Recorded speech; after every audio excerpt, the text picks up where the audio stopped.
Дэлхийгээр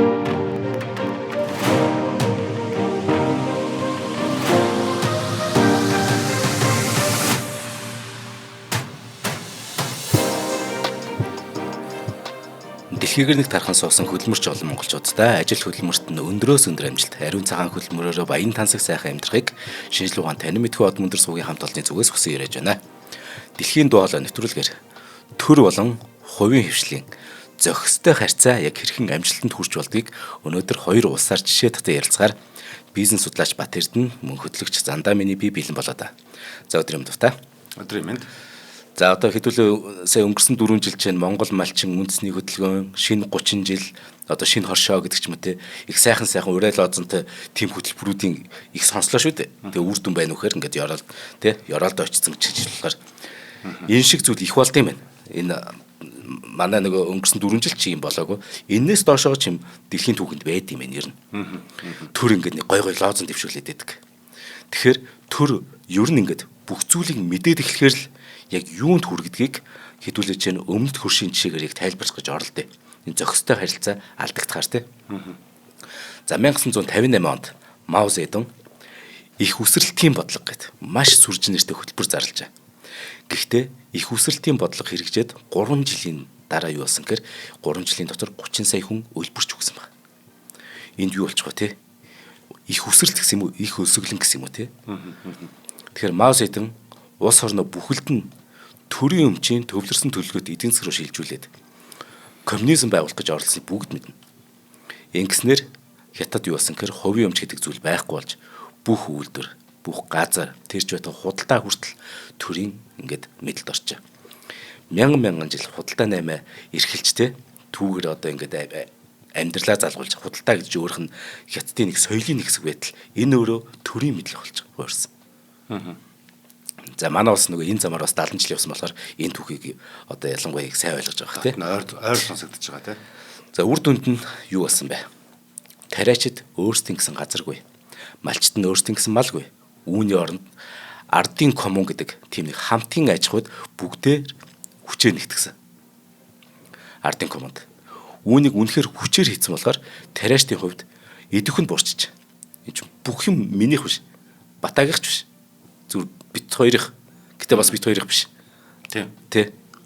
Ойлгомжгүй. Тийм. Инхээр нүг идэх буурчаад тариаштай.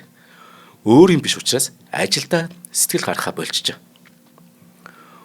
Тэгээд дээрэс нь яаж чад бүх шийдвэрийг төр буюу Бээжингээс гаргадаг учраас нөө энэ чинь том газар нутагтай. Тэгээ Монголоос том газар нутагтай шүү дээ. Хятад чинь. Тэгэхээр орон нутгийн онцлог гэж байна. Хэрэгцээ гэж байна. Энэ болгоныг харгалж үзэхгүйгээр бүгдийг нэг хайрцаг цэцгээд нэг загварт оруулах гэж хичээсэн хамгийн том алдаа. Конвейерын бараа хитэ тий. Тин чин Шинжаа өөр, өөр Монгол өөр, Төвд нь өөр, тэгээ бүр Шанхай нь өөр, Гуанчжуу ч өөр шүү дээ. Бүх юм өөр тий. Тэгээ одоо ингээд нэг загварт оруулах оролцсон. Тэгээ хүмүүсийн нөгөө оролцоо урамшуул гэж байхгүй. Тийм учраас бүх зүйл нэг чанар муутай. Үр ашиг багтай. Тийм бүтээгдэхүүн үйлдвэрлэл ингээд амгаалгын зүг хэрэг болчих. Энэ бас нэг алдаа. За хамгийн том алдаа нь аж үйлдвэрийг эдийн засгийн тооцоогоор биш. Яг нөгөө хоосон урайл озонгоор удирдах гэсэн явдал. Энэ бид энийг бол бүр саяхны түүх учраас монголчууд бүр сайн ойлгож байгаа. Урайл озон л гаргаадсан. Эдийн засгийн тооцоол яриаг. Дандаа урайл озон. За ингээд дээрэс нь хятадч нөгөө капиталист орнуудыг дайснаа гэж үзсэн тэр үед. Тэгээд тэдэнтэй худалдаа арилжаа бүйл бүр дипломат харилцаагаас тасалсан. Зөвхөн зөвлөлт холбоот улсаас л нэг хідэн инженер, за нэг тоног төхөөрөмж үйлдвэр ч юм уу тийм л орж ирэхээс өөрөөр дэлхийн хэмжээний нөгөө инновац, шинжлэх ухаан, ноу-хау гэдэг зүйл тэднээс бүр ас хол ингээд төрүүл явчих. Өөрөөсөө бүр хідэн зуунаар ингээд хоцрогдсон шахуу болчихж байгаа шүү дээ. Гэтэл 60-аад онд Хятад улс зөвлөлт холбоот улстай муудалчихсан. Яаж яхад баг дайны байдалд болсон. Яг үндэ тэнгууд нөгөө зөвлөлт холбоот улсын нөгөө инженерүүд ч гэсэн гараа авцсан. Ингээд энэ том улс энэ мянган жилийн түүхтэй энэ улс ингээд дэлхийд гав ганцаар болчих. Хятад хинч хөрөнгө оруулалт хийх сонирхолгүй. Сонирхол байлаа гэхэд уус тийм боломжч байхгүй. Өөртөө л бид нар чадна гэдэг нөгөө лоозонгол одоо барьж гисаад байдаг. Ингээд үр дүнд нь үйлдвэрлэл нь хоцрогдсон. гаргаж байгаа бүтээгдэхүүн бүр маш муу. Made in China гэдэг үг чинь өөрөө дэлхийд бүр брэнд тий, болсон. муу юм нэ тий. Энэ бол хамгийн муу. Энэ хамгийн хулих, хамгийн одоо хямд юу гэдэг чинь бүх юмний муу. Ингээд энээс болоод гадаад валютын орлого гэхээр зүйлж байх ойлж газар тарилангийн одоо нэг гарц гэж бодъё л да, нэг га газраас одоо тэдэн центнер ургац хурааж авдлаа гэж бодоход тэр мөрөнд бүр ингээд оролд очсон тий. Энд чинь өөрөө хүн амаа нөгөө хоол хүнсэрч одоо хангаж чадхааргүй. Ингээ 3 жилийн дотор 30 сая хүн өсөж өгсөн ийм гонигтай түүх хүн төрөлхтний түүхэнд хятадууд өөрсдөө бичсэн.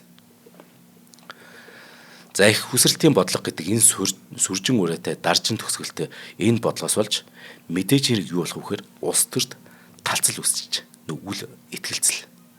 Нөх хятадын коммунист намд доторч хагарч эхэлж шít. Энэ Мао Цзэдун чинь тий буруу яваад байгаа юм шүү гэдэг. Энд чинь хоорондоо ярилцсан шүү дээ бас. Нууцаарч хамаагүй.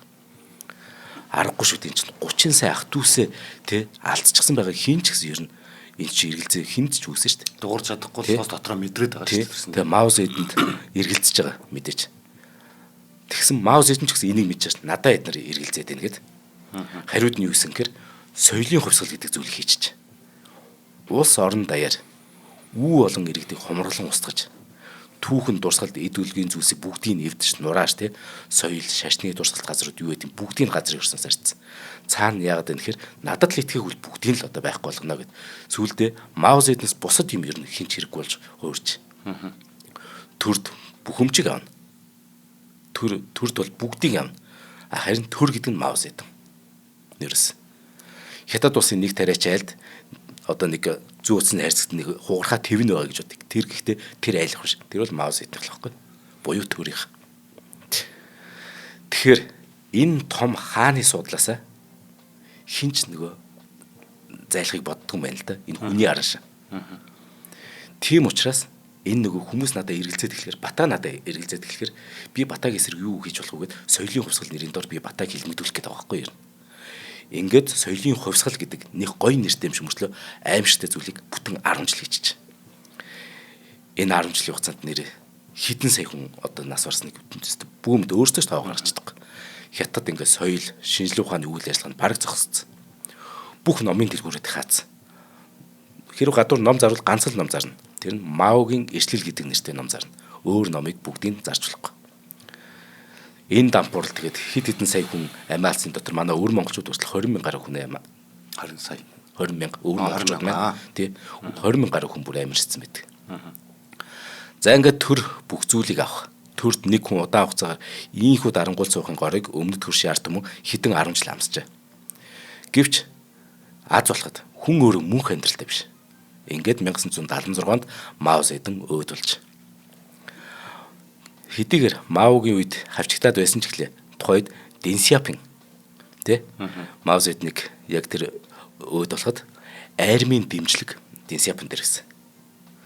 Тэгэхээр Маогийн залгамжлагч нь өөр хэдийгээр өөр хүн ч гэсэн яг үнэндээ яг жинхэнэ хүч нь Дэн Сяопинд байгаа. Арим дэмжиж авчирсан. За ингээд Дэн Сяопин тэргүүтээ тэр одоо хүмүүс намын 3 дугаар их хурлыг 1978 онд яг нөгөө Мао Цзэдуны өнгөрснөөс 2 жилийн дараа зарлалж 12 сард. Энэ хурал дээр Дэн Сяопин цоошин бодлого танилцуулж тэрийг зүгээр утгачлбал иймэрхүү. За бид өөрсдөө муур гэж бодъё. Тэ? Бид бол ийм коммунист юм чинь улаан муур. Гэхдээ бид ер нь улаан байна уу? Цагаан байна уу? Хар байна уу? Энэ ер нь хинт хэрэгтэй юм бэ? Бид хулган л барих хэрэгтэй юм шүү. Хулган барих чадвартай л байх хэрэгтэй мөгөд. Яг ингээл Дэн Сяопин юм л юм хэлсэн. Хятад улсын муур гэвэл тэр муур хумсч байхгүй, шүтж байхгүй болцсон. Ерөөсө муур улаан хөтөл байх хэрэгтэй гэдэг. Ингээ хэдэн 10 жил хэрэгцсэн. Хятад улс чинь бол хэдэн мянган жилийн түүхтэй ард түмэн, хэдэн мянган жилийн турш хулганаа барьж чаддаг байсан ард түмэн. Гэтэл бүх зүйлийг төрд авчгаар хулганаасаа ч арчаагүй муур болчт юм байна л да ард түмэн. Яг энэ дээр тодруулаад хэлэхэд бүр жишээ нэг улс дээр хэлэхэд бид улаан байсныгаа цэнхрээр солиод нөгөө хумсаа ургуулхаа биш өнгийн солиод яваад байгаа тий. Харин тий. Зарим нэг улсууд яг үнэ. Яг үнэ тий. Тэгэхэд яг энэ 1978 онд энэ бид нар ямар өнгөтэй муур байх нь яах вэ? Энэ хулганд барьж чадах ёстой шүү дээ гэж хэлж яхад яг тухайн үед дэлхийн хүн ам 4.5 тэрбум байсан. А Хятадын хүн ам 970 сая байсан. Тэгэхээр ойролцоогоор 5 хүн тутмын нэг нь хятад хүн байсан. Дэлхий дээр байгаа 20% тий 20%. Гэтэл дэлхийн нийт бүтээгдэхүүн ба ингээд улс болгоны дотоодын нийт бүтээгдэхүүнийг бүгдийг ингээд нийлүүлээд нийт бүтээгдэхүүн гэж үзэл л да. Энд хүүхд багчууд одоо сонсч ивэл дотоодын нийт бүтээгдэхүүн гэж юу гэсэн үг гэхээр зүгээр хар ухаанаар ойлгоход Монгол улс ямар нэг ингээд юм үйлдвэрлээд эсвэл үйлчлэгээ хийгээд тэрнээс мөнгө олоод тэр бүх мөнгийг нийлүүлэл зүгээр нэмсээр хагаад 100 төгрөг гэдээ гарвал маа дотоодын нийт бүтээгдэхүүн. Зүгээр хар ухаанаар ингээд ойлгож чинь тий. Тийм. Дотоодын нийт бүтээгдэхүүн GDP гэж байгаа. А дэлхийн нийт бүтээгдэхүүн болохоор GVP гэж байгаа тийм. Тэгэхээр дэлхийн нийт бүтээгдэхүүнийг хэрэг 100 төгрөг гэх юм бол 2 төгрөг нь хятадынх. Уг нь 20% байж иж. Уул нь 5 хүн тутмын нэг нь хятад хүн мөртлөө 50 төгрөг тутмын нэг нь хятадын мөнгө. Ингээд Дэн Сяопин хүний санаанд оргон төлөвлөгөө гаргаж ирж энэ нөгөө муураа тайлбарлаж эхэлж. Энийг бүр амьдрал дээр хэдүүлээ коммунист гэвэрээ. Зүгээр социалист байна уу, коммунист байна уу? Энэ ямар өнгөтэй байх намаагүй. Гэхдээ хэдүүлээ чөлөөт эдийн засгтай байна. Бүр санаанд оромгүй бас коммунист мөртлөө ингэ чөлөөт эдийн засгтай хэр бид яг нөгөө хятадтай хөрш болохоор бид нар нөгөө их тэрийг мэдээд энэ л да очиад үзсэн. Вьетнам байна, социалист орн. Хэдүүлээ тэр коммунист тэ очиад үзэхэд тэнд л арчлаа тэ баг. Тий. Гэтэ эн чинь тэр үед чинь хүн болгон ийм боломжтой юм гэж гайхаж байсан. Дэлхийн баг эдийн засгч нар ч гэсэн ийм боломжтой гэж үгж гайхаж штэ. Коммунист мөрчлөө чөлөөт эдийн засгтай гэдэг. Гэхдээ Дэн Сяопин юунаас эхэлсэн гэхээр гэр бүлээс эхэлчих. Хамгийн нөгөө яг чухал хамгийн нэгж үндсэн нэгжээс. Бүр тариачтайсаа гэсэн үг. Маогийн үед хураасан бүх манжин байцаа гэдэг тэр тариачтай өөртөө хураасан бүх манжин байцаа улсынх үед гэсэн. Тэгэд оронд нь өсөж өгөх хэмжээний амьдардаг гэсэн тариачд. Дэн Сяопин болохоор яасан гэхээр тариачдад газар өгчөж. Гэтэ энэ газар төрийнх шүү. Би чам зүгээр түрээслүүлж байгаа. Нэг 10 жил 50 жил ярьж юм те. Чам түрээслүүлж. Чи түрээсэнд нь оронд нь надад сар болгон жишээ нь те сар болгон надад 2 байцаа өгч төрд. Наар газараас үлдсэн нэмэх нь 3 дахь байцаа 4 дахь байцаа чи өөр ав. Чи энийгээ зарна уу, идэн үү, чиний дур гэсэн чинь нөгөөдөл чинь 2 байцаа өгч юм чинь би энэ дээр 20 байцаа оруулахыг хичээж байгаа юм тий. Төрд хэдэн килограмм байцаа манжингаа өгөөл илүү гарснаа өөр аавна. Энд чинь нөгөө Мао Зэдун Дэн Сяопин хоёрын бодлого тэнгэр газар шиг зөрүүтэй гэсэн үг. Ингээд илүү гарсан ургацаа худалдаалах эрх чөлөөг нөгөө жижиг нэгж буюу хамгийн нөгөө суур нэгж буюу гэр бүл авчиж. Эндээс ядарч л эхний ээлжинд хятад ус өсөглөнгөөс аврагдчих. За ингээд зогсохгүй. 4 газрыг чөлөөт бүсээр зарлж. Одоо чинь бид нар Шинжэн хот гэд мэднэ Хонконгтой хил залгаа тий. Тэр одоо чинь энэ 4 хотын нэг шүү дээ. Энэ хотуудад яах вэ гэхээр гадаадын хөрөнгө оруулагчдыг татнаа гэж. За тэгэхээр нэгэнт дэлхийн нийт хүн амын 20% буюу 5 хүн тутмын нэг нь хятад хүн. Дээр нь эн чинь юу гэсэн үг гэхээр маш хямд ажиллах хүч ядуу учраас. Ингээд хэрв ирээдүг л би зөвгөн чаддаг үнэхээр тийм хэмжээний боловсралтай мэдлэгтэй хэрэг би судлаач хүн бол эдийн засгийн судлаач хүн бол эн чинь ирээдүйн асар том зах зээл өөрөө худалдаа өгч хаалга нээжлээл гэсэн үг. Тэ? Худалдаа өгч. Ингээд энэ чинь дэлхийн том үйлдвэрч бүгд харна шүү дээ. Бүх одоо шилдэг менежер бүгд харж байгаа юм чинь дэлхийн хамаг том үйлдвэрүүд хятад үйлдвэрээ барихыг хүсэж. Учир нь маш хямд ажиллах хүч нэмэх нь маш сайн дэд бүтц. Энд чинь хот хооронд дээр төмөр зам тий. Тэгээд дээрэс нь энэ чинь нөгөө бомб татууд одоо Шанхай, Шинжэн, өөр юу чинь Тянжин гэдэг ч юм тий. Бөөн бомб татуудтай. Энэ чинь дэд бүтц болстой үнэхээр сайн. Тэгээ газар зүүн таатай байршилт. Бид одоо Америк орн гэвэл зүгээр Тянжинс ч юм уу тий Шанхайгаас зүгээр нэг усан онгоцоор номхон лагтлал болно шүү дээ. Дотоод төмөр зам уцтай гадагшаа усан бомб таттай. Хаашаал бол хаашаа бараа бүтээгдэхүүнээ хүрэх боломжтой. За ингээд нөгөө хөрөнгө оруулагч чинь гадны хөрөнгө оруулагч сонирхож эхэлж үйлдвэрээ барья л та гэдэг. Гэтэ Дэн Сяопин нэг ухаалгаар арга бас бодож олж байгаа. За нэгт хэрвээ чи хятад яг үйлдвэрээ ингээд байгуулахгүй бол гарсан бүтээгдэхүүнээ хятад зарахгүй гэд. Бата чи одоо яг энэ таргетыг дундаг ингээд Монгол зармаар шүү дээ. Тэгэх юм бол энэ үйлдвэрээ Монголд эхлэх байгуулж байгаа. Тэгэх юм бол таргетыг чинь би заръя гэд. Нэг иймэрхүү бодлол ихтэй тавьчихаа. Технологи оруулж ирэх гэж шүү дээ. Хоёрт нь хятад ихтэй тэгвэл би нөгөө тэр том зах зээлд ингээд угаасаа юм зармаар юм чинь. За би оруулж ирье гэхээр Тэнгүүд нөгөө хятадын төр чи ингэж. Гэхдээ хэрэг тэгмээр бол чи хятадын компанитай заавал нэгдэх ёстой. Ингээ хамтарсан үйлдвэр явуулах ёстой. Батагийн эзэмшдэг тэр Английн одоо хамгийн шилдэг одоо за машины үйлдвэр гэж бодоход тэгвэл би одоо нөгөө Зандагийн те нэг компанитай заавал ингэж хамтдаа энийг хийх ёстой. Ингээд гэтэл Бата тэнд чинь үнэхээр үйлдвэрлэл барьмаар шүү дээ. Саяны хоёр шаардлагыг одоо чинь те Бата хэрэг хүлэмжшөөрөхгүй гэх юм бол гэдий ч юм бол тэнд Зандаа би тэгвэл орё гэд эн чинь 1000 Зандаа ардаас нь хүлээж байгаа байхгүй. Энд чинь нүд цагаан нөгөө чөлөөт эдийн засаг нүд улаан мөнгө цагаан гэж чинь те бас чөлөөт эдийн засаг те хин ч гэсэн ашиглах юм шүү дээ. За ингээд хятадын дүрмээр тоглохоос өөр аргагүй болж дэлхийн шилдэг үйлдвэрүүд хятадын компаниудад хамтраад хятадд үйлдвэрээ байгуулахад тэнд хэн шинжилгээ ухааны ололт амжилтыг хэн ноу-хауг хэн технологиг сурсан бэ? Хятад хүмүүс. Энд чинь 50 орчим жилийн өмнө эхэлсэн энэ бодлого өнөөдөр бид нар ямар үр дүнд хүрв те угаас нүдээр харж байна. Бүр тоогоор тэгвэл хийлээ. Энийг өнөөдөр дэлхийн хүн амын 6 хүн тутмын нэг нь хятад хүн. Өнөөдөр дэлхийн хүн амын харин дэлхийн нийт бүтээгдэхүүний 17% нь хятадтай буюу 6 төгрөг тутмын нэг төгрөг нь хятадтай. Бүр энэ чинь гайхамшигтай баланс. 6 тутмын нэг нь бол дэлхийд байгаа бүх мөнгөний 6 төгрөг тутмын нэг нь хятадтай гэж. Түрүүчийн жишээн дээр хэлжсэн шүү дээ нөгөө хүн амын 20% байж иж дэлхийн хүн амын 20% байж иж нийт гаргаж байгаа үр өгөөж нь 2% байсан. 10 потенциал буюу өөрийнхөө боломжийг 10 дахин бага ашиглаж ирсэн бол одоо 3 дахин илүү ашиглаж шүү дээ. Тэгэхээр 6-ны 1 гэж 18. Харин тий. Эндээс яг юу харагдж байна гэхээр те төр гэж зүйл. Хувийн хөвшилд дэмжлэг болох тэр урт хугацааны зөв болго боловсруулчихсан байхад хувийн хөвшил нь өөрөө энэ дотоодоо гэлтгүй бүр дэлхийдээ өрсөлдөг энэ сайхан жишээ л баггүй. Хятадын төр одоо юу хийж ийм гэхээр ерөөсөө л дэлхийн хэмжээний боловсролтой иргэдээ бэлдэх ч юм уу те шинжилгээ ухаандаа хөрөнгө оруулах ер нь тэгээд тэр одоо хувийн хөвшилтэй хэрхэн энэ бизнес нь амжилттай явахт л туслаад. Топ 10 сургууль хятадын 3 сургууль аваад ирсэн байна. Харин тий. Тэгэхээр ямар мөнгөөр тэгвэл энэ хятадуудын энэ одоо нийгмээ байгуулад энэ зам харилцаа боловсрол шинжилгээ ухаан те энэ бусад компаниудад дэмжиж байгаа ямар мөнгөөр нөгөө хувийн хвшлийн татврын мөнгөөр тий. Тэрнээс төрд нэг ч төгрөг байхгүй шүү дээ. Тий. Хувийн хвшилтэй ингээ бүх боломжийг өгчихсэн хятадын төр коммунист төр хамгийн нээдтэй. Өнөөдөр үр шимээ хүртэл сайхан нийгмийн асуудлаа шийдээд яваад байгаа. Ингээд хүмүүсээ ядуур зас гаргаа тий. Харин тэгээ энэ дээр бидэд сая болоо ингээд зөв бодлого өмнөх нь буруу бодлого тухай яриад шүү. Тэгэхээр бодлого нэг зөв буруу гэж нэг юм байгаад байна да тий. Тэгэхээр бас манайхан өнөөдөр бас нэг хэлмээр байгаа юм. Нэг болохоор нөгөө хэд төр оролцоод байна. Төр бүр байхгүй байх хэрэгтэй юм шиг нэг туйлшраад. Эсвэл боли өстө нэг чанга гар орж ирж одоо барихгүй болохгүй нэ гэдэг ч юм уу те.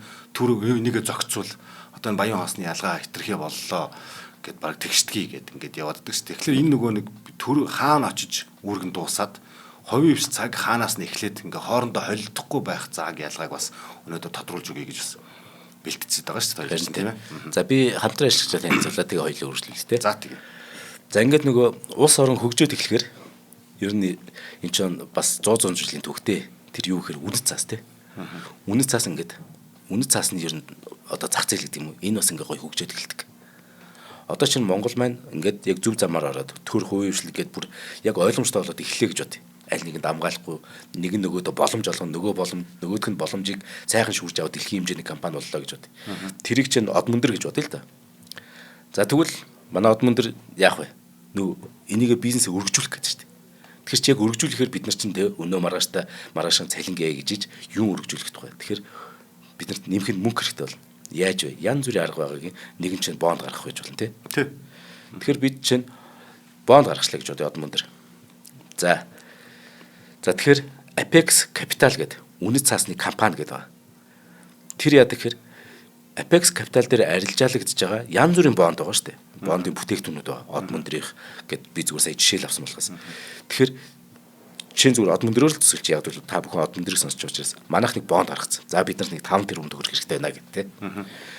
Тэгсэн та тэнд хөрөнгө оруулна гэсэн үг. Тэгэхээр одоо яг ямар урамшууллыг өгч байгаа гэхээр аялалтай бонд гэдэг 2 гэдэг нэг аян өрнөж. Тэр яг үхээр за энэ бидний гаргасан бондод одоо бата 5 сая төгрөг ингээд хөрөнгө оруулах гэж бодъё л дээ. Тэгэх юм бол 5 сая төгрөг тутамдаа гэж байна. Тэгвэл 50 сая төгрөг байвал 10 гэсэн үг. 5 сая төгрөг тутамдаа нэг урамшил эрэхтэй болох юм. Ингээд 3 азсны нэг болно. Хөрөнгө оруулалт хийгээд азтан босон харилцагч яах вэ гэхээр аялах улс, маршрут, хугацаагаа өөрөө сонгоо аялах боломжтой. Энэ айгуу гоё юм Гоё тийм. Би шууд Антарктид явна. Хүний зохиоцсон юм биш. Харин тийм. Тэгэхээр Батайг аялж явах үед ч гэсэн хөрөнгө оруулалт нь өсөөл шүү дээ. Тэр чинь. Тийм. Хамгийн гоё нь. Азтан босон 3 одоо харилцагч 3 сая оноо авах юм байна л да. Тэгээд дараах бүх төрлийн аялын үйлчлэгээ сонголтоо байна. Нислэгийн тийз, зочд буудал, багц аялал, аяллаа SIM карт, аяллаа даатгал, аэропортын такси бүр, ресторан, хөтөч болон нэмэлт үйлчлэгээ гэдэг. За тэгэхээр 2025 оны 9-р сарын 1-ээс 9-р сарын 31 дуустал үргэлжлэнэ. Одоо бид нарт 2 7 хоног, за 10 хоног байгаа юм байна тий. 2 7 хоног байгаа юм байна. За азтнууд болохоор 2025 оны 10-р сарын 2-ны пүрэв барьж доторх юм байна шүү. За ингээд хөрөнгө оруулаад аялаад өгөөж өөр дээрээ утас нь 7510 75 тэгтэг 7510 75 тэгтэг. Вебсайт нь болохоор bond.cgmn apex үгүй bond.apex.cgmn юм байна шүү. bond.apex.cgmn. За баярлалаа. За ингээд төр хувийн хвшлийн зохистой харилцааны жишээ одоо Батай дээр ярилцж байна тий. За миний бэлдсэн юу бол ингэ. За энэ дээрээс тий адилхан. Энэ дээрээс болохоор миний юг болохоор би солонгостор бэлдсэн. Тэгээд тэрнээс өмнө бас хэдүүлээ нөгөө орчлоо нэг дахиад нэг санаад сая зандаг ярьсан базаад яхад төр ховийн хвшил хоёр юм баланстай одоо юу гэдгийг арга эв гэдэг лөө те тэрэн шиг юм хамт байх хэрэгтэй. Тэр төргүү бас хит хувь хвшил гэж ажиллахгүй. Тэгэх юм бол нөгөө зэрлэг өрнөд үлээ те тэрэн шиг замбраагүйтэл хаос болоод тэгээд зэрлэгшил үүснэ. Энэ тохиолдолд нөгөө нийгмийн эмзэг бүлэг байгаа шүү дээ. Тэр хэсэг бол бүр ингээд бүр устж алга болох ч юм уу те. Энэ хит зэрлэг рүү орчихно. Энийг адууны жишээн дээр тайлбарлаж байгаа байхгүй юу? Зэрлэг адуу сайхан уу? Сайхан те. Гэхдээ хэн хорогдоод хэн нь өсөд байгаа гэвэл нөгөө ферми адуу өсөж байгаа шүү дээ гэдэг жишээч байгаа. Гэхдээ бидэд энийг энэ талаас ярихаас илүүтэйгээр энэ төр нь өөрөө одоо хүнээр ярих юм бол толгой бодлогоо зохицуулъя. Тэр дотор биднээс илүү мэдээлэлтэй геополитикийн бусад өчнөө мэдээллийн юм дээр сууж байгаа хүмүүс тэрийг бодох үстэй. Тэрнээс дэмжих, эмзэг бүлгээ дэмжин гэдэг байгаа үгнтэй би логик нөгөө ядг байхгүй. Жохон таардаггүй. Учир нь юу вэ гэвэл за нэг төрөөс алслагдмал одоо нэг энэ чигчийн хурууны нарийн сул хялгсан судас байлаа гэж бодъё. Энийг дэмжиж гин гэд толгоо өөрөө чигчийн хурууныхаа үргийг гүйцэтгэх гэдэг болохгүй байхгүй. Яаж ч байсан тэр лүү орж болохгүй гэсэн логик энд байгаа даа. Хичнээн тэр чигчийн хуруу жоохон хавдсан байлаач толгоогоороо чигчийн хуруug хийж болохгүй. Одоо Монгол үг байдаг шүү дээ. Хөлөө толгоо хийж толгоогоороо битгий хөл хий гэдэг ч юм уу байрандаа л бай гэж байгаа. Тэгэхээр тэр утгаар бол түрүүнд чи ярьлаа маш буруу бодлого явуулвал 3 жилийн дотор 30 хүн алдаж болж байхад зөв бодлого явуулахлаар одоо бидний саяханда одоо харсан хүмүүс зөндөө байгаа. Бүгд ийм жигд хөх хувцастай нөгөө хүн тэрэг гэдэг юм байдаг байсан бол одоо бидэд өөрсдөө тэднээсээ нөгөө машинуудын өстой ингээл аваал те технологи нь гайхаад явж штэ.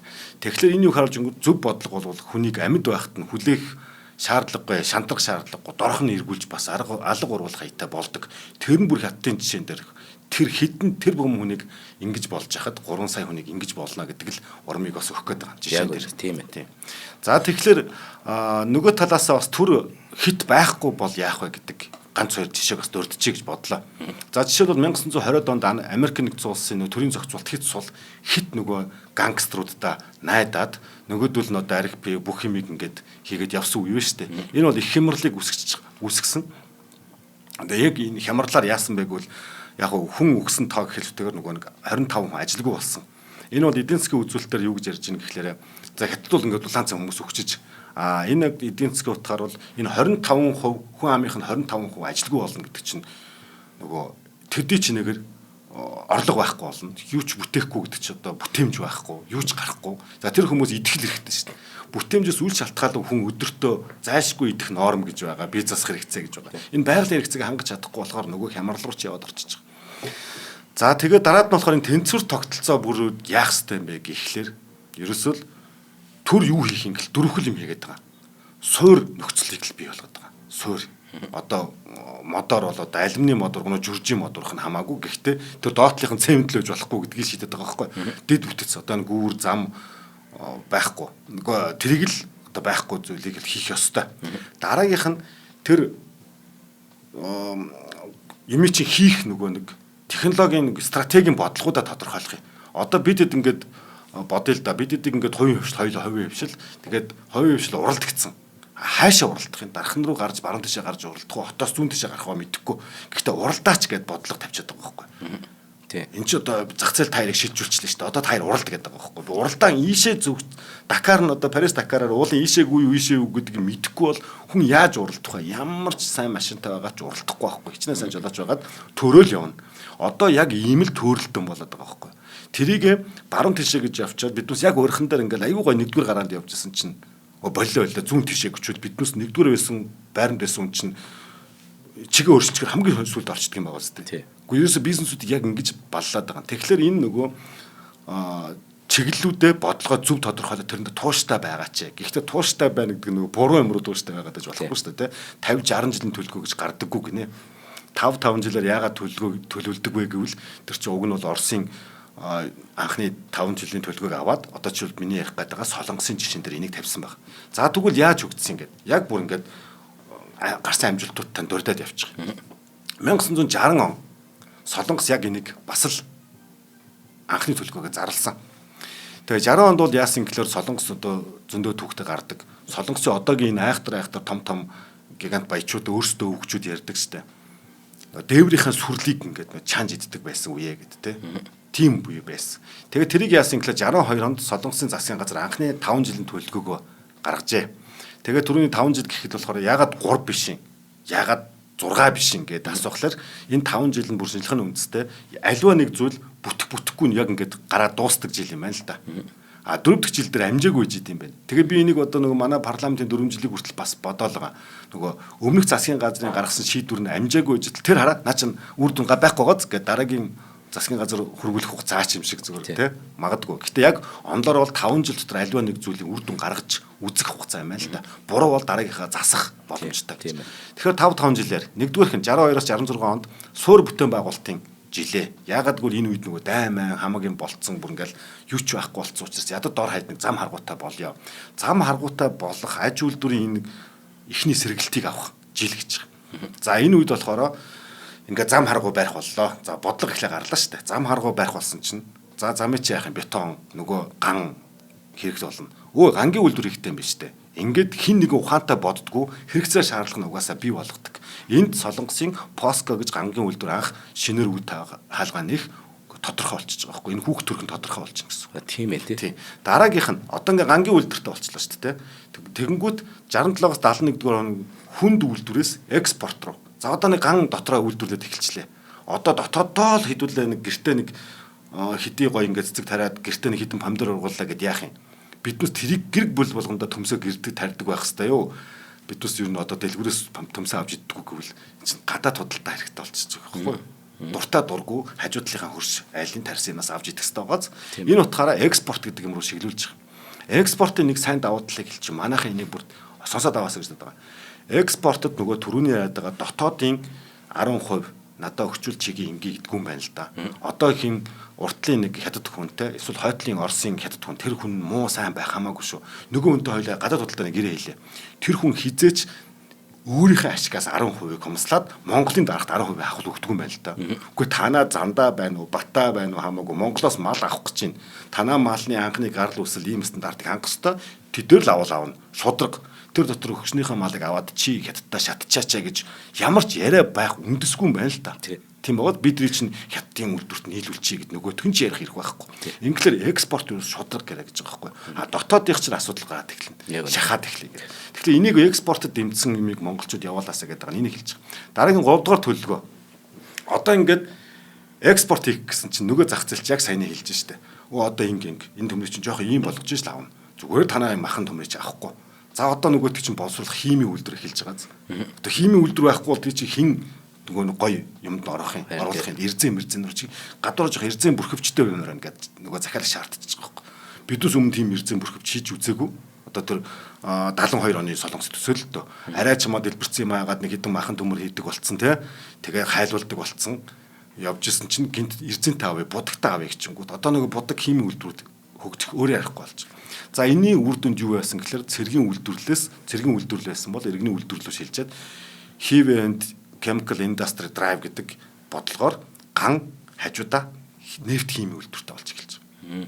За ингээд нөгөө усан онгоц. Одоо нэгэнтээ бид ус жимтэй болчихлоо шүү дээ. Гэхдээ одоо зүгээр нэг ган төмрөөр нэг юм араан бариад байдаг биш. Одоо ингээд тэр хүмүүсийн хүсэж байгаа зүйлийг нийлүүлж ирсэн. Үгүй нэг эднээс юу хийдгийг харсан чинь бас нөгөө өмтөө усан онгоц нь хийж шүү дээ. Манайх өөрөө далаа орно шүү дээ. Үгүй усан онгоцоо хийчихлээ. Далаа хойгоо. Тийм. Ингээд нэг Hyundai анх усан онгоцны үйлдвэрээр эхэлж байгаа. За нэгэнтээ тэр нэг ирзээ хийгээд эхэлж байгаа юм бол цахилгаан электроникийн хүчийг LG хийгээд эхэлж байгаа. Энд чинь ингээд төрж гараад байгаа зарараасаа хин нэгэн ухаантай хүн бодож олоод байдаг биш байгаа зү тий. А гэхдээ тэрийг нь баталж өгöd байгаа нь харин ухаантангууд гэж аахгүй төрнө.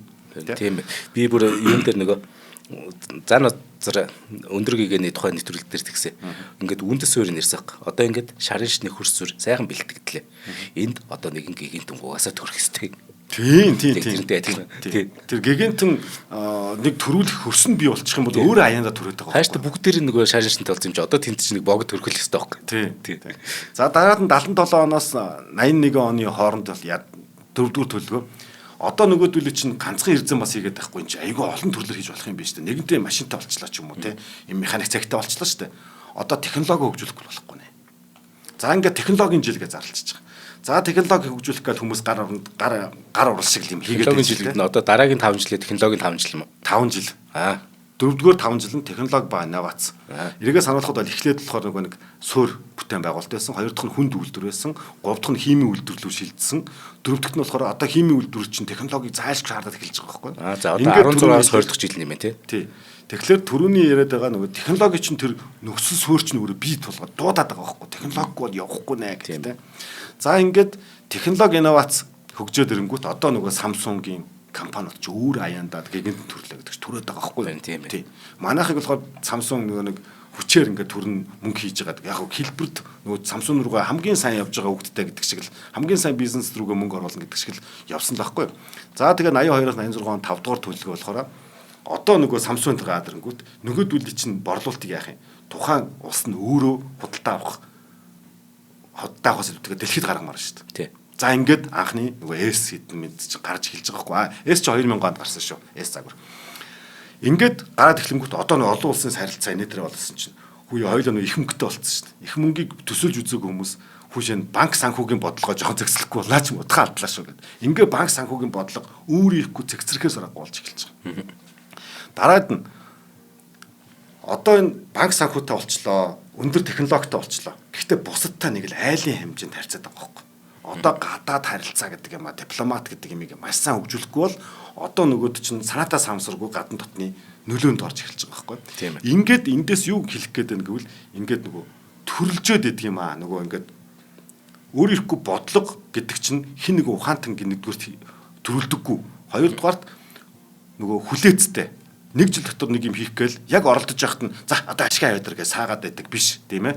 Дараагийн нь болохоор бүр ингээд эгчнүүд нь хаяад 30 жил нэг нөхөр ингээд даам гараад хамаг юм айдаа суугаад байдаг бас биш. Тэгэхээр 5 жилээр байх юм байна. Гэхдээ бодлогыг зөвгөнж биш өөр ирэхгүй тэр стратегик уйлдуулж гарах хэрэгтэй юм байна. За ингээд бодлого гарчлаа. За одоо тэгээ нэг бодлого гаргацал цаас маа энийг уншаарай гэ манай бодлого шүү гэж өгөх юм уу гэхэлэр бас биш байгааз. Гэтэ яг өөр юм байна. Одоо бид нар чинь нөгөө ямар 2050 авчлаа. Тэрэн дээр чи ингээд бүр эхлэлийг би уншиж байгаа л эхлийн үгнээс л утгагүй болцсон юм. Тэн зүгээр хүслээ биччихсэн юм. Ингээд бид нар 2050 өнгөд ийм сайхан Монгол хүн ингээд их орноо хайрладаг ингээд эхэлж байгаа юм. За уул нэг за гоё л да мэдээж бид нар ч гэсэн одмон дөр бас тийм л юм хүсдэг тий. Гэхдээ зүгээр ингээд яаж вэ гэдэг тэр нь амар дутагдaltaй санагцсан. Харин тийм. Тэр чинь зүгээр хүний мөрөөдөл байсан болохоос яаж вэ биш байсан баг. Манай одмон дээр суугийнхан мөрөөдж болох хэрэгтэй. Бид бол тий угаасаа бүндгрөөр явж очирсан. Хуулаараа компани хуулаараа тийм шүү. Өөрсдөө оруулсан хөрөнгөөр хариуцлага хүлээн ингээд дуусч байгаа байхгүй хариуцлага. Бидний улсын хариуцлага гэдэг бол өөр шүү дээ. Тийм. Тэд нар чинь мөрөөдөд ичлэхгүй. Тийм. Тэр чинь манай тэд нэг хариуцлагатай авах хэрэгтэй шүү. Хариуцлагатай авах хэрэгтэй. За дараагийн за хамтрaalчаа танилцуулаад яа тий. За ингээд эн чинь орчин үед ирээд шин технологи гэдэг 90 үед эхэлчлээ шүү дээ. Солонгос үз тий. За дэлхийд юу болсон гэхээр их сайхан юм болсон. Хүн төрөлхтний түүх ерөөсөө л галын төлөө тэмцлээдэг. дандаа л галын төлөө. Ингээ анзааралаар нефт хин эзэмшсэн гэдэг ч юм уу те. Хин дээр гэл ер нь бас эн чинь дулаан байх. Одоо бол эрчим хүчний дайм болж байгаа шүү дээ. Тэгээ усны дайм болно эн чинь. Гэхдээ энд ингээд хүн тэнгүүд энэ дайнд ингээд дандаа юм харигсаар хандах гоё шинжлэх ухаанаар хандвал бүгдээрээ вин зарчимтай бүгдээрээ ялж болох юм байна штэ гэдэг энэ чинь гоё тэрийг шинжлэх ухаан технологи гэдэг байгаа штэ. Тэрний нэг бол жишээ нь нарны эрчим хүч байхгүй. Үнэхээр сайхан. Бид те нэг нефт мефтийн төлөө ингээд нэг дайтад баймаргүй штэ. Нар гэж сайхан юм байхад. Тэгэхээр дэлхийд тэргүүлэгч ийм компанид хүртэл би бас энэ нарны эрчим хүчний зах зээл дээр Jinko Solar гэдэг SolarX гэдэг SolarX гэж уншиж болно. SolarX Power гэдэг. Энэ болохоор Монголын уур амьсгал тохирсон шилдэг технологи бүтээгдэхүүнээр ингээд одоо яаж яхаар малчин өрх, газар тариалан, амны орон сууц, үйлдвэр үйлчлэгээ зэрэг бүхий салбарт 30 жилийн баталгаат хугацаатай тийм нарны эрчим хүчний шийдлийг санал болгож одоо бид бүхнийг зөвхөн монголчуудыг гэлтүү дэлхийн нийтийг ногоон ирээдүйн хамтаа урагшлах боломжийг нээгдэг. Тэгэхээр MMS компани гэдэг ба. MMS компани бол байгаль дээлтэй доктортой хөгжлийг дэмжиж шавхагчгүй эрчим хүчний хүүсрүүлгын нарны цахилгаан эрчим хүчний өргөн сонголтыг цогц шийдлийг одоо монголчуудаа хүрэхээр ажиллаж байна. Хэрвээ та ингээд яг өөрийн гэсэн хаусаа барьсан эсвэл ингээд өөрийн гэсэн офисоо барьж ич болох шүү дээ. Заавал том барилга. Ер нь том барилга байсан ч болно. Тэрэн дээр энэ ухаалаг шийдлийг нэмчээч тий. Заавал усаас ингээд цахилгаанаа авдаг биш. Гэтэ авна л да. Гэтэ та зүгээр юу яж болно шүү дээ. Бас өгч болно шүү дээ. Тэгнэ. Бөөн сайхан нарны хавтантай дээвэр дээр. Тэнгүүд та өөрийгөө ингээд хангаас гадна илүү гарснаа усад тушаач л та. Хідэн төрөхтэй болчих шүү дээ. Одоо тэр үг нь эхэлж байгаа. Нөгөө одоо бөөрөлжүүдийн цахилгаанаас орж ийн улсад руу улсын нэгдсэн систем рүү нийлүүллээ. Тарифаараа мөнгө буцаагаад авлаа тий. Тэгэх юм бол одоо та ингээд хаустаа боллоо гэж бодохоор би нэг яаж халаанаа энэ тогонд одоо тог цахилгаанд их мөнгө өгөндөө гэж бодох хэрэггүй шүү дээ. Нар гэдэг чинь хичнээн сайхан ялангуяа монголч нь өөрөө хідэн хоног нь цэлмэг үйдэг лээ тий. За тэгээд та дэлгэрэнгүй мэдээлэл авахыг хүсвэл 7711 1999 тэгээд 8966 4141 гэдэг утас руу залгаад энэ одоо тий Jinko Solar SolarX Power зэрэг үйлдвэрчдийн тэр нарны панелыг сонирхоорой. За энэ нэвтрүүлгээр харин яг энийг орж байгааг далимдуулаа хэлэхэд хоёулаа ч нэг бодлого гарч байгаа шүү дээ. Яг бодлоготой их уялдчихлаа. Бодлого гэдэг чинь болохоор бид хэдэнд нэг замыг зааж өгье гэсэн шүү дээ. Ирээдүйд юу ингэх гээд шүү. Тэ. Газар тайлаа өгчих гээд эсвэл мал аж ахуй өгчих гээд эсвэл нэг чип өгчих гээд шүү гэдгийг ингээд зааж өгöd шүү дээ. Тэгчүүл хүмүүс их сайн хөгждөг юм байна гэж шүү дээ. Тэр тал руугаа хөрөнгө оруулахдаа айхгүй. Дараа жил яах вэ гэдгээ айхгүй. Тэгвэл энэ саний наран дээр ярьлаа. Би яг бодоо суужлаа л да. Биднээс нүүрс төлнө тийм ээ. Одоо нүүрс төлнө буруу гээгүй шүү. Гэхдээ зүгээр томоор аваад үзэх юм бол нар гэдэг чинь манай ер нь энэ нарны аймаг системийг тэтгэж байгаа ганц хамгийн том их өсвөр шүү дээ. Тэгээ энэ тэртээ дэргүү авсан аваагүй өөрөө ялгарж байгаа зүйл байхгүй бид нар ирж байгаа зүйл байхгүй. Хааштай 5 тэрбум жил ахиж асах нь тодорхой зүйл. Тэгэхээр ч одоо энэс илүү том бодлого гэж юу гэдэг. Тэр стратеги гэж юу юм бэ? 5 жил тодорхой стратеги гэж юу? 5 тэрбум жил. Тэгтэл биднээс өөрөө өөрсдийгөө энийг би дээр бас нэг хэлж илвэ ялаа. Дэлхий өөрөөсөө аваад төлнө гэдэг нь каннибализм буюу өсгөлөөр өөрийнхөө махнаас ухталж идэж байгаа юм шиг байх вэ. За ингэ бодонгууд ерөөсөө энэ сэргэгт эрчим хүч гэдэг чинь бол одоо маргашгүй болж эхэлж байгааз ингэ бодхолоор бид тэртээ дөрөв ирж байгаа маа зүгээр ашиглачээ л да тий. Салхи тэртээ дөрөв салхилж байгаа юм аа яачаад одоо Монгол талын салхи Монголын салхи малх айхтар ширүүн салхитай хацар улаадаг суц гардаг гэдэг энийг давуу тал болгочихъя л да. Тэр салхийг авчия л да гэдэг тий. Тэгэхээр энэ сэргэгт эрчим хүчтэр бол би өөрөөсөө 100% бас нэгдээд байгаа. Дэм одоо юу гэдгийг нэг талд нь байгаа гэж. За ингээд энэ компанида ийм зүйлийг бодитоор айхгүй технологиор харгаагт байдаг биш. Монголд ч юм байна шүү, нэсгийн хажууд байна шүү. Очид үзээрэй тийм ээ. Гэж хэлээд дараагийнх руу гарья. За ингээд энэ түрүүний сая ингээд 5 жилээр гэдгийг сайн ойлгох яасан баг те. Биднээс өөрсдөө ургуулдаг юм байна. Тэр хэрэгцээ чинь деманд нь үүсдэг юм байна. Үүснийг нь харин хүмүүс цаг хугацаа энэ юм чинь дандаа цаг хугацаатай. Яг энэ дэлхийн цаг хугацаанд нь хамжаад тэр хүнд суртал гаргалгүй ингээд дэмжээд нөгөө хууль зүгийг батлаад өгчүүл гэж. За энэ дээр тэгвэл яг юу хийх юм? Одоо ийм имийг хийхин тулд яах вэ гэхээр саяны бодлогыг юугаар гаргах юм гэхээр ямар ч стратегийн төлөвлөгөөнүүдээ ингээд зарлах юм байна. За зарлчаад энэ хооронд тоглох дүрмээ тавьж өгөх юм байна. Биднээс хичнээн энэ зааг нь одоо бас яриад хичнээн айхтар дасгалжуулагч бодлого одоо төлбөмбөгийн дүрмийг зохиодог хүн байлаа гэд өөрөө гүгээд идэггүй ш талбай дээр те.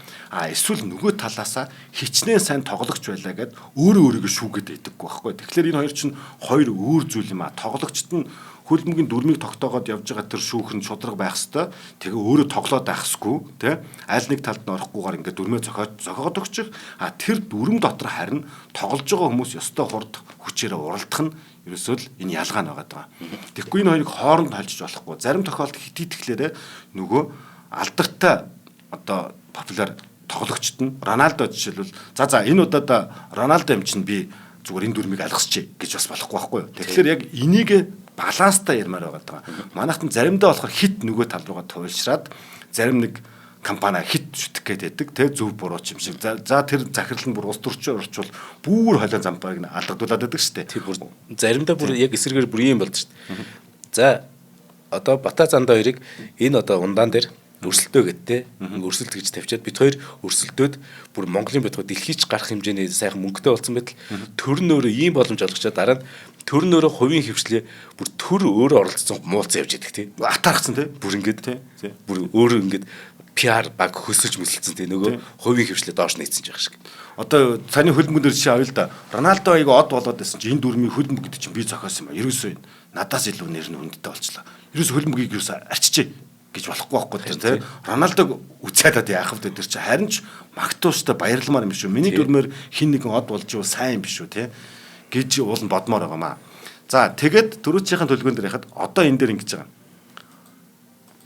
Нөгөө энэ хүмүүс ингээд баахан хэрэгцээ үүсгээд ямар ч ходоод нь цадаад ямар ч нэг юм тавилга мөвлөгтэй байшинтай болцсон штэ. За энэний хүчинд энэ бүр ургаж ирсэн түүх нь юу вэ гэвэл одоо нөгөө их сургуулиудыг байгуулад академик мэдлэг рүү хүмүүсээ аваачихгүй болохгүй юм байна. Манайха академик мэдлэгчингүүд хууль эдийн засаг гэдэг нэг хэдиймар зогсчод байдаг. Үгүй нөгөө цэвэрлэгч хүртэл яаж шүүрдэхгүй гэдэг технологиг нь сайн нарийн одоо гаргаад тэгээд тэр бүх ноу хаунуудыг Зандагийн 4 жил сурсан хөтөлмөр дээр Батагийн дараагийн дүүгийнхэн сурсан 4 жилийг нэмээд ингээд бүр ийм ном болгоод пепра зузаархуулахыг чинь одоо академик мэдлэг гэдэг байгаа шүү дээ. Шинжлэх ухаан гэдэг. Энийг хөгжүүлэх нь хэрэгтэй юм байна гэд одоо гаргаад ирж байгаа. Тэнгүүд энэ дээр залруулах гэж би албаар ингэж ярьсан. Манайхан дээд сургуулингүүд одоо дарга нарын ч юм уу эсвэл цагаан захстангуудын эсвэл одоо юу гэдгийг одоо боловсралтай энэ гэж яриад байгаа шүү дээ. Тэгснэ техник мэргэжлийн сургуулийг болохоор доод зиндааны их ингэ буруу ойлгоод байдаг. Үгүй. Цэвэрлэгч нь хүртэл захирлаасаа өндөр цалин авч байгаа тэр цэвэрлэгч байхгүй бол болохгүй. За энийг илүү механик цэвэрлэгч гэж хэлдэг механикууд дээр ярьдیں۔ Нэг ганц араач хангалдаг механик тэр засвын газрынхаа захирлаас өндөр үнэтэй хүмүүс зөндөө байна. Ялангуяа одоо би 2 3 минутээр харлаа. Хятадаас жишээлбэл нэг юм шинжилгээ хийдэг хүн байгаа. Биднээс одоо шинжилгээ хийнгүүд ингээд микроскопоор харах юм болоо гэшүүгүй алхтайгаа хүрээд ирж байгаа байхгүй. Тэгээд донг гэдэг. Үнэхээр тэгдэм байх. Нэг оногоо явдаг шүү дээ. Нэг донг гэсэн. Гэхдээ тэгсэн чинь үнэхээр тийм хүмүүстэй хийд байна. Тэгээд тэр нь бүр нэг өвгөн мөвгөн 30 40 жил шаардсан ч биш байна. 30 та залуу байна. Тэг үнэхээр асар үнэтэй.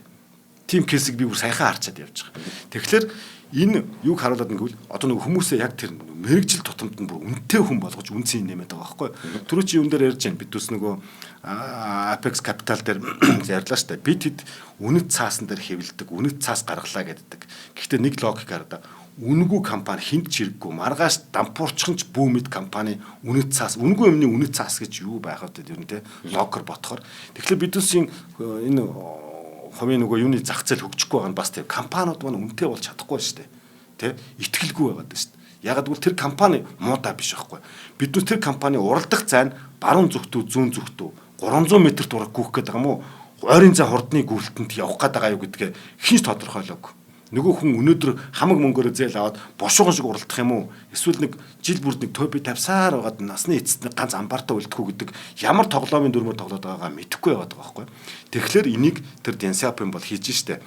Ингэн эхлээд өрхийн улсын хамгийн бага нэг буюу өрхөө цатгачээ. Цатгалан хүн л илүү энд олж толгоогоо гашлахж чадна. Үх гэж байгаа хүн одоо хэрэг төв рүү илүү муу юм руу толгоон зарагдана, тэ? Хоолны суурь сэтгэхгүй шүү дээ. Сэтгэхгүй. Тэгэхээр улсаараа тийм болчоор хин төрийн чинь түүчэлж явах юм. Тэгэхээр юусоо эхлээд цатгачээ. Цатгахдаа бонустай цатгачээ бүр те. Ийм нөгөө уралдаанч маягаар. Бүр юм юу лээ? Өрсөлдөөнч маягаар те. За тэгвэл тэрийг Солонгос дээр яг саяных шиг ингэж байгаа. Дэнсапны төр төлөвлөгөө бас 5 жилээр явсан шүү. Тийм. Тэгэхээр тэр 5 жилийн төлөвлөгөөг ингэж яваад байгаа. За тэгвэл одоо улс тэгвэл юун дээр байгаад юун дээр байхгүй. Үйлдвэрлэл, үйлчлэгээс улс бүр гараа татаад ав. Улсын кофе шоп гэж юу байд юм бэ? Байхгүй. Улсын түц гэж байхгүй байхгүй. Гэхдээ хувьд нь бол харин түцийг байгуул. Яг л улс би түцээ аргалахгүй бол чамаарч түц хийдэггүй гэж болохгүй байхгүй да. Тэр түц нь байна уу? Моол нь байна уу? Тухайн зах зээл дээр тохирсон бизнесийн оптимизац ахгүй юу? Тэгэхээр тэрийгэ байлгачих. Харин улс юу ярих юм суур. Одоо чи арай чамаа мөнгө оллоо. Тэр мөнгөө гуцныхаа дор хадгалж болохгүй шүү дээ. Банкнд хадгаламаар болно шүү дээ. Тэр банк өөрөө харин батаа гэд эсвэл доржоо гэд сувдаа гэд хин ч байдаг хамаагүй хүмүүсийн яаж ч магадгүй этгээд чи ингэ байж үл хэцүү байгааз. Тэгэхээр энийг төр байрна. Банк мөнгөний бодлогыг барих Монгол банк гэж байж байгаа юм бол тэр банка төр байр. Банкны системээ зохицуул. Төрийн гэдэг банк гээгүй шүү. Бодлого нь маш бүр хатуу зохицуул. Гүүрийг би гэрлүүгээ амархан харих гэж байгаа ингээд чи гинт нэг баян хүн хотын хөндлөн гол төмөр зам татаад өөрөө төргөр яваад ганцаар яваад байж болохгүй шүү дээ. Энэ дид бүтцийг харин тэг энэ нь юу ямар жишээр авах гэж ингэвэл манайх одоо өчнөө олон байгалийн хавар элементтэй. Тэр нь хамгийн богино замаар яв гэвэл яах вэ? Огт тойрохгүй уул муулаа нэвтлээл бие биентэйгээ мөргөлдөөл нэвт нөгөө төмөр замуудыг хувьж татах гэдэг шүү дээ. Үгүй арайш тэгж болохгүй шүү те. Хоёрдугаарх нь экспортод юу хэрэгтэй? Бомбтыг хувийн компани орцсон байж болохгүй шүү дээ. 91 юу лээ? Замын үдийн бомбтыг гэдэг манай компани эзэмшдэг гэж болох арайч болохгүй байгаа ч тийм. Тэгэхээр ийм суур зэд бүтцүүдийг төр заашгүй аавна. Дээр нь төр одоо биднээс яриад өмчлөл эзэмшил ашиглалт гэдэг бол манад хууль байгаад байгаа.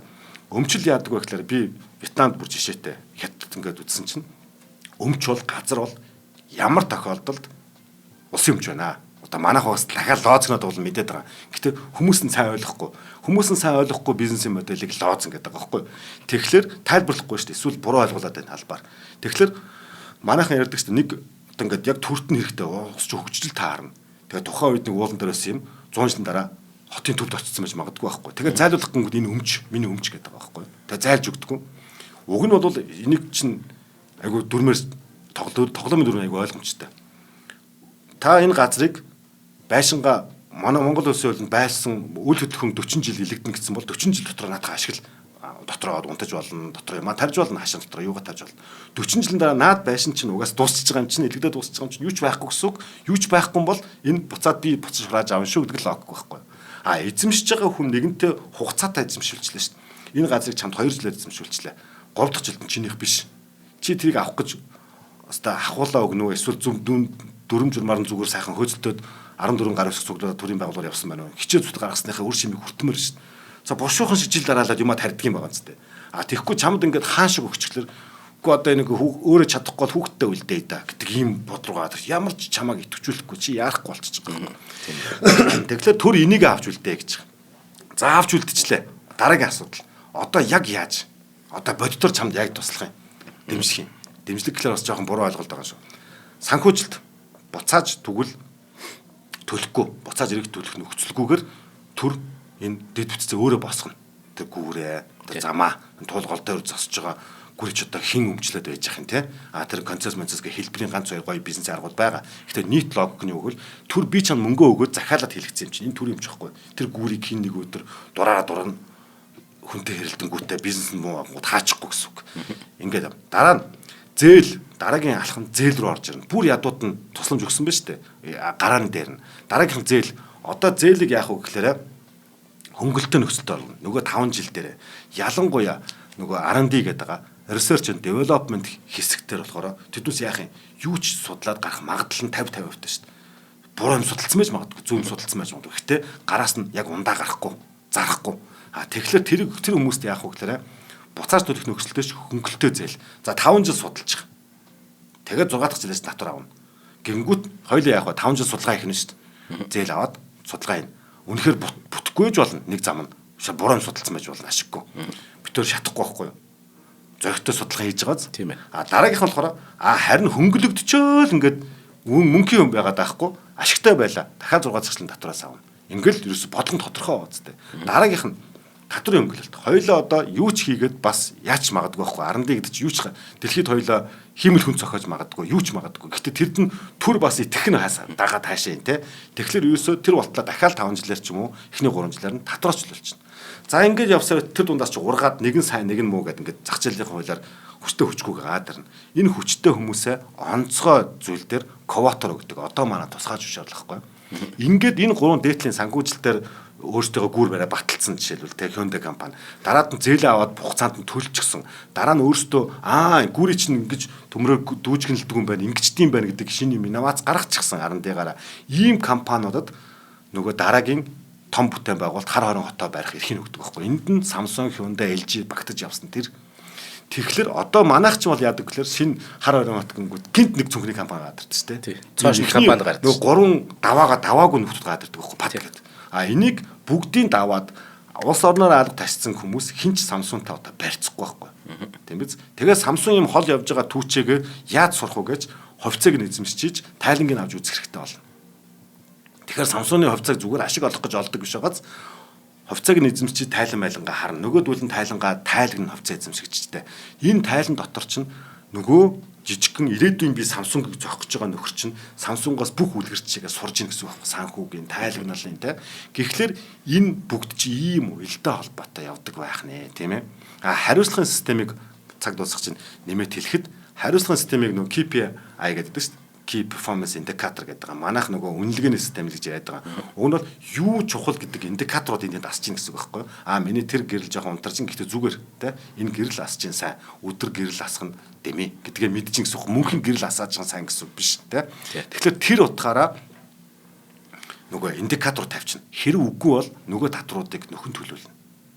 Тэгээд хамгийн өндөр дээр бүх хамгийн том тендерийг муухаарай л да. Хамгийн том тендер авдаг эрэгтэй Samsung нэг жижигхэн юмнаас холигтолт хийгээд нэг жижигхэн юм дээр нь идэж уух гэж тэр том нөгөө тусгай зөвшөөрлөд цуслуулна гэж юу? Тийм тий. Үгүй байхгүй. Бүр амар хариуцлагатай болчихж байгаа шүү дээ. Олон түмний хараанд орчиж байгаа. Тэгэхээр энэ нөгөө түрүүний ярьжсэн нөгөө паблик компани, нээлттэй компани байж энэ бүгдийг болгод юм тий. Хэтэрхий томроод манайхан паблик болчвол нөгөө муу хүмүүс бас их байгаа шүү. Шат дараагийн дамжихгүй капитализмд алгасаад байгааг нэг алдаа манадор зөндөө байгаад байгаа. За тэгэхээр эцэст нь хэлэхэд төр бол суур дэвтвцэж улс орныхаа хөрхий тэнд нэг хөгжлийн бэрхшээлтэй ч хүн байж болно. Ямар ч хүн байж болно. Эсвэл одоо хөрхий гэж хэлэх нь хаашаа нөгөө юу гэж болно шүү дээ. Гэмтрэгтэн ч үж болно. Гэхдээ тэр чинь манай улсын иргэн байхгүй. Энийг шийдэхийн тулд ховийн хвшил нэг шийдэхгүй. Харин энийг ийм амжиргааны зүйлээ авч болно. Дээр нь энэ амжиргыг идэвхжэлтэй болгох гэж байгаа шүү. Зүгээр л тийчих идэвхжэлтэй болгох гэж байгаа. Дараа нь энэ бүгдийг юугаар барих юм? Тоглоомын дүрэн буюу хууль эрх зүй. Манай хууль эрх зүй гэхэлэр цагдаа сэргийлэх шүүгч гэж хараад байдаг. Үгүй те. Хууль эрх зүйн зүг тоглоомын дүрмээр тодорхой болгочих гэж байгаа. Нэгэн тоглоомын дүрэн тодорхой байж л явах юм бол хууль эрх зүйгээ сайн сурталчлаач. За энэ дээр нэг юм би бүр гомдлоод хэлчихье. Манайх стандарт хэмжилсэн газар гэж байдаг. Стандартууд нь аваад уншиглаад төлбөртэй байхгүй. Ямар тийм нэг. Гэхдээ уг нь стандартыг бүхэн ойлгож юмар байна шүү дээ, тий. Харин ч үнэгүй сурталчлах юмыг үнэтэй зардаг юм билэ. Юм шиг юм билэ. Зараад нь энэ нөгөө мөнгөний хамаг их үсрэж хамгаалж байхын тулд банк гэж ярьлаа. 3 дугаарт нь оршин тогтнож үлдэх үс бүх нийтийн боловсролын системийг бодлоготойгоор авна гэсэн ийм 3 зүйлийг түр хийд юм байна. Харин ховийн хвшил юу их вэ? Босоод өндийнхөөд ирэх үс суур дэд бүтцийн дагуу хөрөнгө оруулна. Шин нисэх баригчлаа гэхэд хүмүүс хажуугаар нь хайлууд яваад ирж байгаас энэ чинь байгалийн хууль юм байна л да. Тэнд ухаантай хүн очиод барьж байгаа юм биш юм байна. Дэд бүтцэл агаж хөгжинэ. Дараа нь 2 дугаарт нь хинд ч ойлгомжтой. Маргашгүй тоглоомын дүрмийн дагуу шудраг өрсөлдөх үүрэгтэй. 3 дахьт нь дэлхийд гарах үйс мэрэгжил мэдлэгийг гаднаас импортлж оруулж ирэх импортлж авсныхаа нөгөө оруулж ирсэн өөрт нь нийлсэн үнэтэй өрсөлдөх үйсээр дотооддоо хөгжүүлэх үүрэгтэй гэж байгаа байхгүй. Ийм л хэдэн үүрэгтэй юм байна. Энэний үр бүтээлд нь ундаа, машин, гар утас гараад байгаа болохоос биш гар утасны компани манай стратегийн бүтээгдэхүүн гэж зарлаж болохгүй юм байна. Тэгж яахгүй юу? Тийм. За нэг миний бэлдсэн юм байлаа да. За баярлалаа. За үнэхээр стол нэг том сэдв авлаа да ил. Харин тэглээ. Ярих юм их байлаа. Тий. За ингээд дэлхийгээр нэг тархан суусан хөдөлмөрч олон монголчууд нь тий. Ажил хөдөлмөр нь бүр үнэхээр амжилттай байж баян тансаг сайхан амьдрахыг шинжлэх ухаан танин мэдгүй од мөндөр суугийн хамт олонны зүгээс хүсэн ярьж байна. Дэлхийн дуулаа нэвтрүүлэг ингээд өнөөдөр бизнес судлаач Бат Эрдэнэ олон хөтлөх зандаа Бид хоёр ингээ та бүхэнд Хятад солонгосууд хэр баян бэ гэдэг зүгээр сэдвээр ярьсан. Хэр баян бэ гэдгийг нь та айгу одоо зүгээр бас ойлгосон баг тий. Баян байхад чинь энд чинь бүх юм зохистой байх. Тэр дундаас бид нар тий нийтээрээ байж байгаа эсвэл одоо нэг хэсэг хүн ч гэсэн тасарч байж байгаа тэр боломж л гарч ирэх. Тэрнээс хин хулгайч вэ гэж бид нар асуугаагүй шүү дээ. Тий. За баярлалаа. За баярлалаа.